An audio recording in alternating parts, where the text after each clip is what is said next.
مجیب الرحمان صاحب،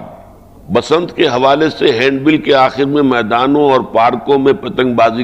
کی جا سکتی ہے، اس کی وضاحت فرمائیں۔ دیکھیے، جیسے کہ کھیل ہے ایسے ہی یہ کھیل ہے پتنگ کا بھی، ہاکی کا کھیل ہے، فٹ بال کا کھیل ہے، یہ سارے کھیل ہیں،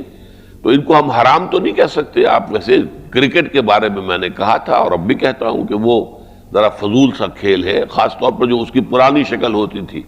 کہ 5 دن تک چلتا جا رہا ہے اور پھر یہ کہ ڈرا ہو رہا ہے، کوئی نتیجہ نہیں نکل رہا اور اس میں پوری قوم جو ہے اس کا وقت ضائع ہو رہا ہے، ورنہ یہ کہ کھیل ہے۔ اسی طریقے سے پتنگ بازی کا مقابلہ کرنا، تو اس کو ہم حرام نہیں کہہ سکتے،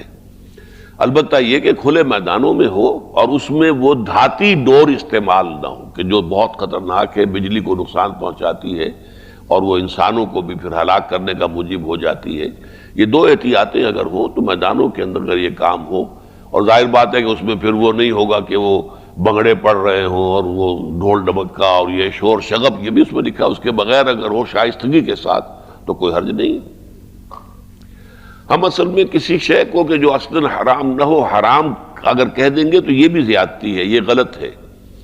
حرام کو حلال کہنا جتنا غلط ہے، حلال کو حرام کہنا بھی اتنا ہی غلط ہے۔